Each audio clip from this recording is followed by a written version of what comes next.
YouTube, Quinway, back at y'all with that instant basketball analysis. This time it's gonna be on the Memphis Grizzlies doing what they supposed to do. Y'all know I got this on YouTube on Analysis Playground, and we're going to talk about them winning 122 to 111 in the Mavericks. They really came out and fought and played really good basketball. I like what they did. Ja Morant was cold throughout this game, but he got hot at the right time, getting some good finishes and getting a three ball to propel the Grizzlies to victory as he should, because he is the best player on the court besides Bane and no Jaren Jackson. Memphis, they have won the season series so far 2-1. They play again next month, and that'll be the last time these two teams play against each other unless they meet in the playoffs, which is looking more unlikely because the Mavericks are just dropping. Kyrie's out, Anthony Davis is out, and they're just looking bleak for the Mavericks at this point. But the Grizzlies are 39 and 24. They close to 40 wins. They might win 50. They might come up short. 17 and 14 on the road, and then 32 and 32 for the Mavericks, and they're 19 and 14 at home. Still a good record, but it looks like it might not be good by the end of the season.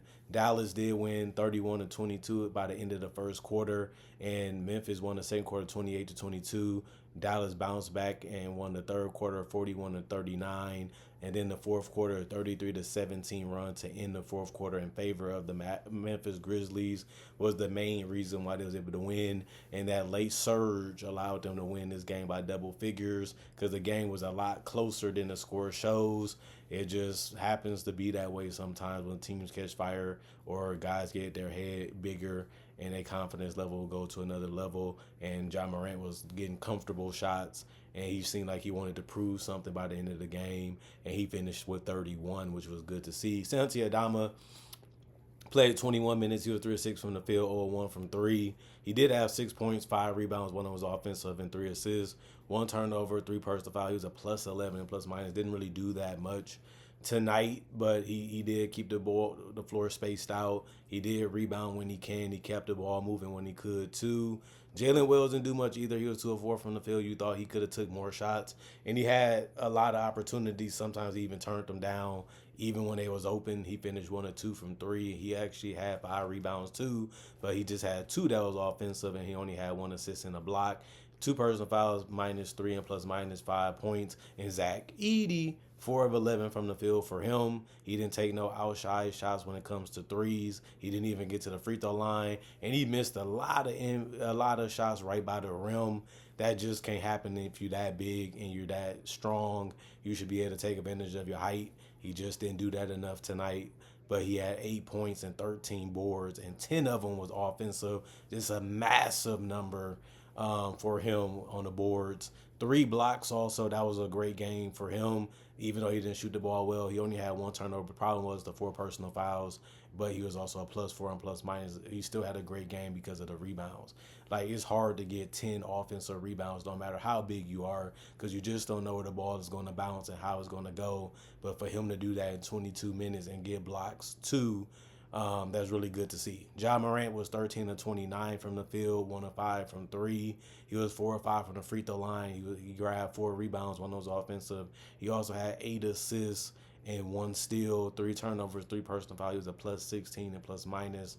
Desmond Bane was 11 of 24 from the field. They really did need him to take a lot of shots, as these other guys doesn't generate shots by themselves besides Edey, but you got to give him the ball close to the basket, and then he can operate in a post up and try to finish around the basket. But other than that, if he's out the game, these are your best shot creators and your best shot makers.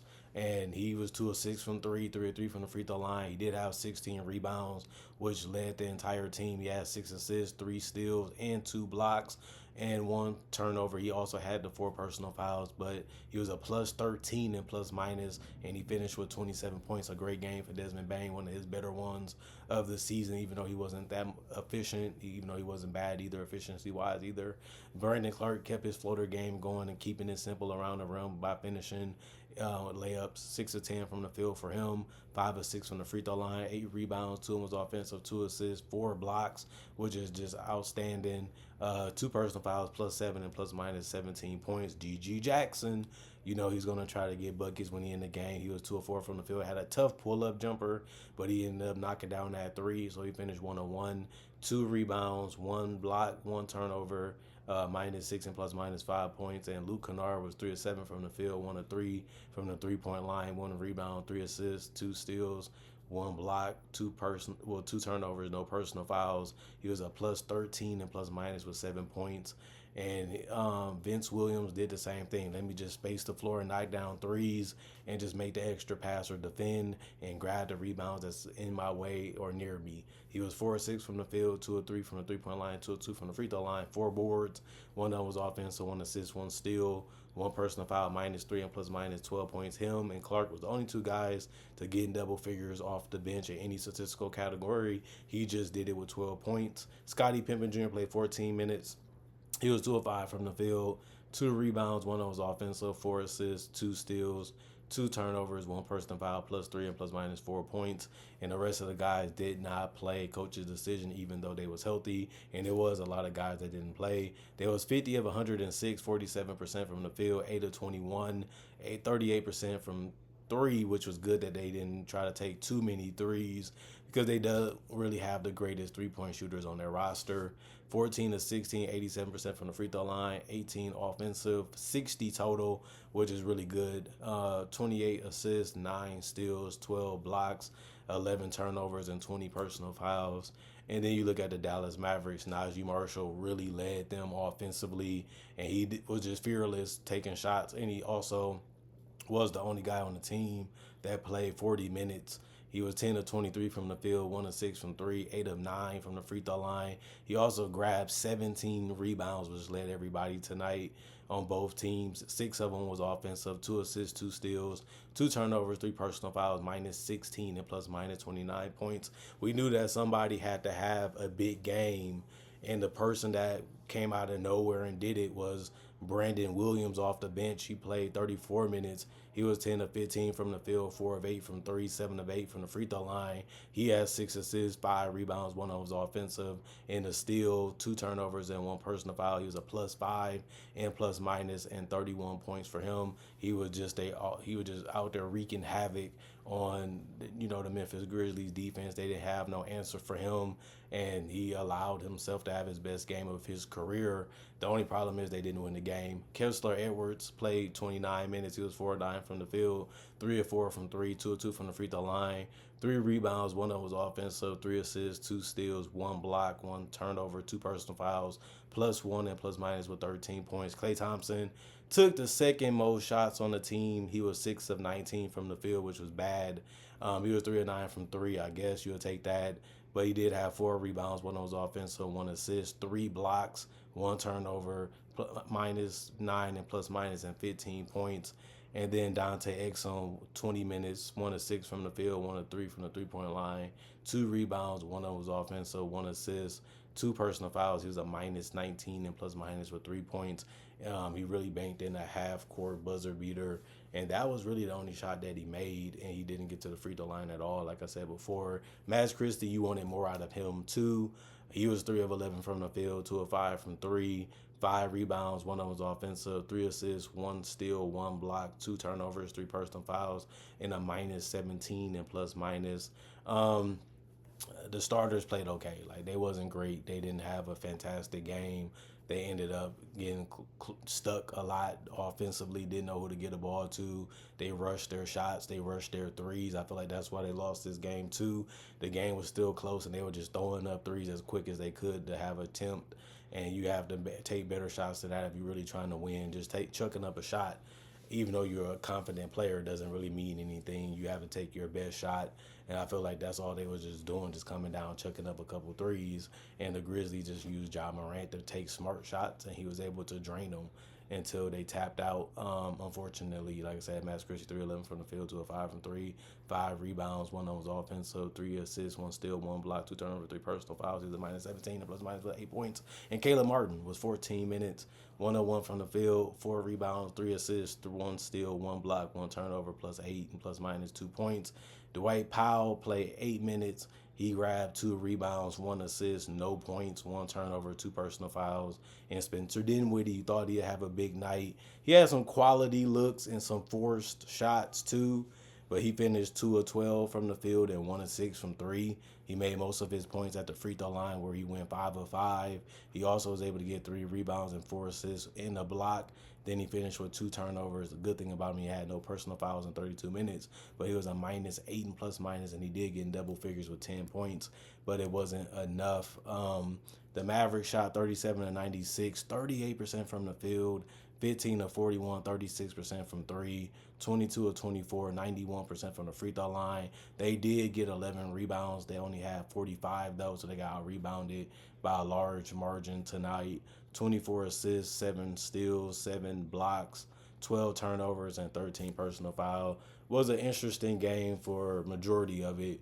Just ended a little ugly and a little uncharacteristic of the Mavericks. And the Grizzlies, you just never know what you're going to get out of them because somebody's always out of the game and always missing. You don't know what version of the team's going to show up. You don't know how their rotation is going to be sometimes. And that's what they've been all season, but they have been smart enough and good enough to win games. And this was another game that they should win, and they got it done, especially if they want to finish within that top 3 or that top 2 in the Western Conference. They had the number 2 seed before this season. They couldn't hold on to it because of the lineups and because of their best players missing. And now, without Jaren Jackson, it's going to be tough to beat the better teams in the league, and we're going to see if they're going to be able to do it, these next couple games and these next couple weeks, because he's going to be gone for a couple weeks. But other than that, I think the Memphis Grizzlies is a lock, basically, to make the playoffs. I just don't look at them as a contender, which is unfortunate because that's what they was basically playing this season for. If Ja Morant can't stay healthy and Jaren Jackson is your best offensive player and Desmond Bane is your third, I don't know where that gets you. Even in the future, they have to figure that out if they're going to win a championship, the first in Memphis history as Grizzlies. So that's what they brought Ja Morant. They drafted him. They thought that he can be a franchise saver. They thought that he can be a big player for them, and he has lived up to it, but his injuries are just piling up. His shoulder is still damaged. He had the knee problem. He still goes in the air and hangs and do all this crazy stuff while still getting hit, while still getting whacked. His jump shot still isn't there at this point of his career, but he's still showing signs that he feels like his confidence is getting there where he feels that he can take those shots. Even if he misses them, he still took them a lot in this game. And sometimes it looked ugly, sometimes it looked forced, even when he was going for finishes. And sometimes it just looked like he didn't know what he wanted to do when he was in the air, because you never know how the defense is going to react when they're trying to block it or contest it, and it threw him off. But other than that, this team is going to be one of the better ones for years because their best players are so young. It's just, if you don't get a title, you kind of failed. If you had this much talent and you continue to draft good talent like Edie and guys like Jalen Wells, and you can say a lot of players on this roster, like the other ones I named, like Jaren Jackson, Bane, and Ja, you be drafted right, you put yourself in a great position, you did your job as a GM, but the goal was to turn this team into a title contender and have all that talent eventually get you to the ring. We'll see what happens. I'm not saying they ain't going to win one. I'm not saying that it ain't possible, but that's the end goal of this team. This team has been that good in the regular season. This team has been that good in the NBA in general because they have made it to the playoffs. They haven't got out of the first round and stuff like that. They're just, will this team eventually win the title? We had to see what they do. We have to see what their idea is going to be in the future. We're going to see how aggressive they're going to try to win with this team. We're going to see if they keep some guys, if they make that impossible trade that nobody sees coming. And they have a lot of pressure because these guys are only getting more banged up, and these guys are becoming damaged goods is what people are saying about these guys. And if they don't get it done, this will be a huge disappointment because this team has done so many things right, and they have gathered so much talent, and they have so much, positive vibes around the league and so much respect. And they haven't really even did like a finals run yet, or even a conference finals where they just look like they're the next team coming. They have shown it in the regular season, but not so much in the postseason. We'll see when they're healthy if they can do that this year. If not, this is going to be a team we're going to look at as a pretender every year until they prove us otherwise. Comment, like, subscribe, share, hit the notification bell for more analysis. And if you're new to the channel, do conversation videos just like this on different NBA topics. I also do breakdowns with real footage of legends, current legends, rookies, and future stars. I also do mock draft and draft coverage in general, and I got over 3,000 videos already on my channel that you can watch that convince you to become a subscriber or a fan if you love the content that you seen in this video. Got way more for you to check out. Other than that, I got my social medias on my channel. If you want to see some other things that I do besides make NBA videos on YouTube, I also got my email if you want to hit me up because you don't want to follow me on social media or you don't want to message me on there, or you just got something you want to tell me. You can do that in the comment section. You can do it with the email. It's up to you. Other than that, thank y'all for watching. Y'all stay blessed up. Thank y'all for appreciating the content for what it is. Thanks for coming back. Thanks for enjoying it each and every time I post something and looking forward to it. I like y'all for hitting the notification bell. I like the fact that you guys let me know what you want to see, what you want to watch, and how you feel about the content. Is all positive vibes. That's the purpose of being a fan anyway. Other than that, thank y'all for watching.